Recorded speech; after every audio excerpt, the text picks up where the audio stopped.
নমস্কার, সুস্বাগতম আঙুল ফুলে কলা গাছ এই প্রসঙ্গে আপনাদের মাঝে কয়েকটি কথা বলার চেষ্টা করছি।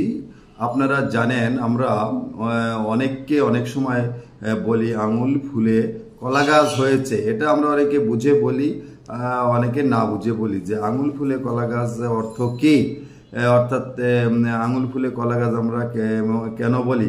আসলে এটা একটা প্রবাদ বাক্য, আমরা তুচ্ছার্থে এগুলো ব্যবহার করি। অর্থাৎ কোনো মানুষ যখন নিজেকে অনেক বড় মনে করে, গতকাল কি ছিল তার অবস্থান, হঠাৎ সে নিজেকে অনেক বড় মনে করা শুরু করেছে। হয়তো একটা চাকরি পেয়েছে, চাকরি পেয়ে নিজে মনে করছে আমি অনেক বড় হয়ে গেছি, আমার আঙুল তো ছোট, আঙুল তো ক্ষুদ্র।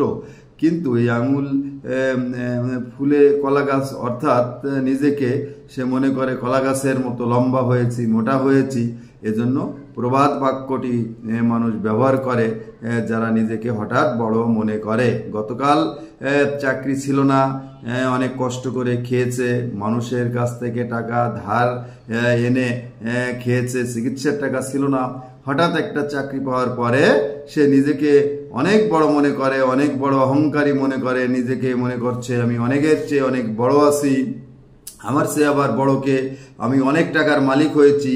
এজন্য এই প্রবাদ বাক্যটি মানুষ ব্যবহার করে, অর্থাৎ তাকে তুচ্ছার্থে মানুষ অবজ্ঞা করে, তাকে অবহেলা করে যে তুমি কি ছিলা, এখন কি হয়েছ, ভুলে যেও না। আমাদের সমাজে অনেকেই এরকম, হঠাৎ অনেকে আমরা চাই চাকরি অথবা ছোটোখাটো একটু ব্যবসা করতে চাই, কিন্তু হঠাৎ দেখা গেল আশ্চর্য প্রদীপের মতো আমি হয়ে গেলাম এমপি অথবা হয়ে গেলাম মন্ত্রী।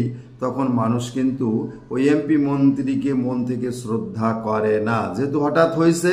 তখন মন বলে আঙুল ফুলে কলা গাছ হয়েছো তুমি, হঠাৎ তুমি এত বড় হলে কিভাবে? মানুষের মনে প্রশ্ন জাগে, কারণ একদিনে অনেক বড় কিছু হওয়া সম্ভব নয়।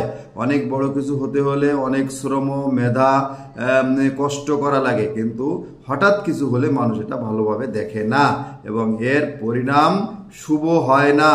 অতএব আমরা আঙুল ফুলে কলা গাছ হব না, আমরা কষ্টের মাধ্যমে, ধীরে ধীরে শ্রমের মাধ্যমে, সাধনার মাধ্যমে নিজেকে প্রতিষ্ঠিত করব। আজকে পর্যন্তই, সবাই ভালো থাকবেন, নমস্কার।